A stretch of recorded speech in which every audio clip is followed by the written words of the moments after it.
نحمده ونصلي على رسوله الكريم اما بعد فاعوذ بالله من الشیطان الرجیم بسم اللہ الرحمن الرحیم ربی اشرح لی صدری ویسر لی امری واحلل عقدۃ من لسانی یفقہوا قولی اللہم فقہنا فی الدین اللہم انا نسألک علما نافعا وعملا متقبلا ورزقا طیبا۔ سحری اور افطاری کے مسائل۔ سحری کھانے میں برکت ہے۔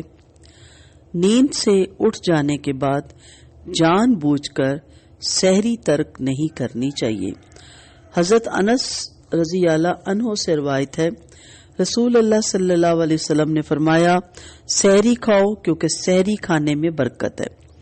اسے بخاری اور مسلم نے روایت کیا۔ رمضان المبارک میں فجر کی اذان سے پہلے سحری کے لیے اذان دینا سنت ہے۔ حضرت عائشہ رضی اللہ عنہا سے روایت ہے، حضرت بلال رضی اللہ عنہ رات کو سحری سے قبل اذان دے دیا کرتے تھے۔ چنانچہ رسول اللہ صلی اللہ علیہ وسلم نے فرمایا، اس وقت تک کھاؤ پیو جب تک ابن ام مکتوم رضی اللہ عنہ اذان نہ دے دیں، اس لیے کہ ابن ام مکتوم رضی اللہ عنہ اس وقت تک اذان نہیں دیتے جب تک فجر نہ ہو جائے۔ اسے بخاری اور مسلم نے روایت کیا۔ تو جو سحری کی اذان ہوتی ہے وہ اٹھا کے تہجد پڑھنے اور سحری کرنے کے لیے ہوتی ہے، اور جو فجر کی اذان ہوتی ہے وہ پھر روزہ بند کرنے کی اذان ہو جاتی ہے اور پھر نماز فجر کے لیے ہوتی ہے۔ افطار میں جلدی کرنا اور سحری میں دیر سے کھانا انبیاء کرام علیہ السلام کا طریقہ ہے، یعنی آپ سحری لاسٹ میں کھائیں، جیسے 15 منٹ رہ جائیں اذان میں یا 20 منٹ رہ جائیں، کیونکہ اگر آپ گھنٹہ پہلے کھا لیتے ہیں تو وہ اذان تک تو ویسے ہی دوبارہ بھوک لگ جاتی ہے، نماز بھی پڑھنی ہے، ابھی آپ جاگے بھی ہوئے ہیں، تو وہ لیٹ کر کے جب روزہ افطار ہو تو پھر جلدی کھانے کی سنت ہے۔ اس کو پھر آدھا گھنٹہ پونا گھنٹہ آگے نہیں لے کے جانا چاہیے۔ کسی چیز سے کوئی مسئلہ بھی ہو تو کوئی چھوٹی سی چیز سے افطار کر لینا چاہیے، چاہے آپ کھانا گھنٹے بعد کھائیں، لیکن عین اس وقت جب روزہ افطار ہوتا ہے اس وقت کھول لینا چاہیے۔ حضرت ابو دردہ رضی اللہ عنہ کہتے ہیں، نبی کریم صلی اللہ علیہ وسلم نے فرمایا، 3 باتیں اخلاق نبوت سے ہیں، روزہ جلدی افطار کرنا، سحری دیر سے کھانا، نماز میں دایاں ہاتھ بائیں کے اوپر باندھنا۔ اسے طبرانی نے روایت کیا۔ سحری کھاتے اذان ہو جائے تو کھانا فوراً ترک کرنے کے بجائے جلدی کھا لینا چاہیے، اسے کمپلیٹ کر لینا چاہیے۔ حضرت ابو ہریرہ رضی اللہ عنہ سے روایت ہے کہ آپ صلی اللہ علیہ وسلم نے فرمایا، جب کوئی آدمی اذان سنے اور پینے کا برتن اس کے ہاتھ میں ہو تو اسے فوراً نہ رکھ دے بلکہ اپنی ضرورت پوری کرے۔ اسے ابو داؤد نے روایت کیا۔ میں سمپل اور مختصر احکامات بتا رہی ہوں تاکہ عام فہم رکھنے والے لوگ اس کو سمجھ سکیں۔ اس کے بارے میں آپ کو 2-3 موقف مل سکتے ہیں اور بلکہ ملتے ہیں۔ کچھ یہ بھی ہمیں رائے اور موقف ملتا ہے کہ آپ جیسے ہی اذان کی آواز سنیں فوراً رکھ دیں، جو جہاں جتنا آپ نے کھا لیا یا پی لیا چھوڑ دیں، اور ہمیں ابو داؤد کی یہ بھی روایت مل گئی کہ آپ کمپلیٹ کر لیں۔ تو اس لیے آپ ان میں سے جو موقف اپنائیں، دونوں ہی پیچھے دلیل ہے ان کی، تو پھر اس پہ ہی جمیں۔ یہ نہیں کہ کبھی آپ پورا کھا لیں اور کبھی آپ اذان اگر ہو جائے تو آپ آدھا چھوڑ دیں، ایک رکھیں۔ یا تو آپ اس چیز کو رکھیں کہ اذان ہو رہی ہے اور آپ چائے یا دودھ یا پانی پی رہے ہیں تو اسے کمپلیٹ کر لیں، اور اگر وہ موقف رکھے کہ نہیں جیسے ہی اللہ اکبر کی آواز آئی تو آپ نے فوراً روکنا ہے تو پھر روک دینا ہے، یہ نہیں کہ کبھی یہ اور کبھی وہ۔ روزہ افطار کرنے کے لیے غروب آفتاب شرط ہے۔ حضرت عمر رضی اللہ عنہ کہتے ہیں کہ آپ صلی اللہ علیہ وسلم نے فرمایا، جب رات آ جائے، دن چلا جائے اور سورج غروب ہو جائے تو روزہ دار روزہ کھولنے سے بخاری اور مسلم کی روایت ہے۔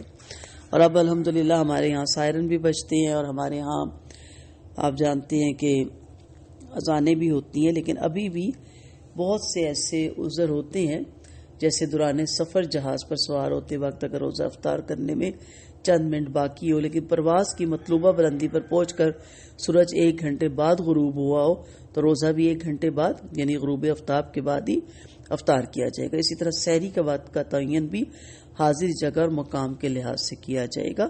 تو ابھی بھی ان حدیثوں کی اسی طرح ہمیں ضرورت ہے جس طرح ٹیکنالوجی نے اتنی ترقی نہیں کی تھی تو ضرورت تھی.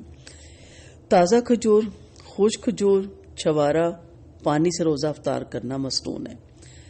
اگر یہ چیزیں نہیں میسر جیسے کھجوریں تو ضروری نہیں کہ آپ کھجوروں ہی سے روزہ افطار کریں، لیکن اگر اللہ نے آپ کو دیا ہوا ہے، آپ افورڈ کر سکتے ہیں تو پھر سنت کو ضرور فالو کریں، ورنہ پانی سے بھی روزہ کرنا، افطار کرنا سنت ہے، تاکہ نبی کریم صلی اللہ علیہ وسلم کی سنت سے کوئی محروم نہ رہ جائے. نمک سے روزہ افطار کرنا سنت سے ثابت نہیں ہے. یہ روایت ہمارے ہاں کہاں سے آئی ہم نہیں جانتے، لیکن اس طرح کی روایت ہمیں کہیں نہیں ملتی. حضرت انس رضی اللہ عنہ سے روایت ہے کہ نبی کریم صلی اللہ علیہ وسلم نماز مغرب سے پہلے تازہ کھجوروں سے روزہ افطار فرماتے. اگر تازہ کھجوریں نہ ہوتی تو خشک کھجوریں یعنی چھواروں سے افطار فرماتے. اگر خشک کھجوریں نہ ہوتی تو چند گھونٹ پانی سے افطار فرما لیتے. سے ابو داؤد اور ترمذی نے روایت کیا. روزہ افطار کرتے وقت درجہ ذیل دعا مانگنا مسنون ہے. حضرت عبداللہ بن عمر رضی اللہ عنہ سے روایت ہے کہ نبی کریم صلی اللہ علیہ وسلم جب روزہ افطار فرماتے تو یہ دعا پڑھتے: ذهب الظمأ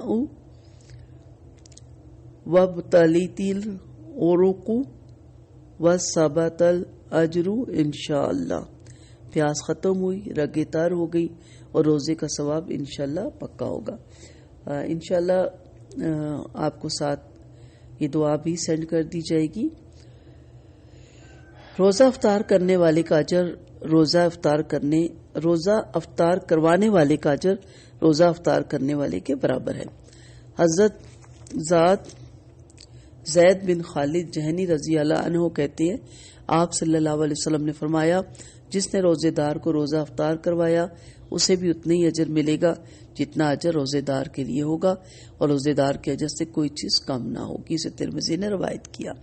رمضان میں یہ بھی نیت کریں کہ آپ روزانہ کسی نہ کسی کو روزہ افطار کروائیں گے تاکہ اس اجر سے بھی ہم محروم نہ رہ جائیں انشاءاللہ.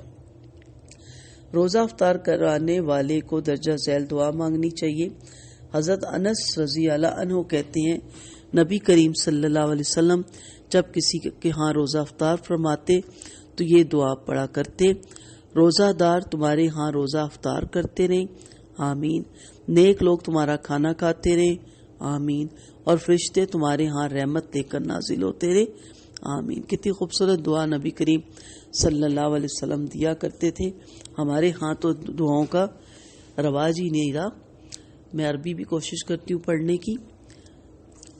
افطر عندکم الصائمون واکل طعامکم الابرار وتنزلت علیکم الملائکۃ. انشاءاللہ اس کی بھی ریٹن فارم میں بھی آپ کو ساتھ سینڈ کر دی جائے گی. دعاؤں میں یاد رکھیے. دعاؤں کی طالب رخسانہ اعجاز. السلام علیکم ورحمۃ اللہ وبرکاتہ.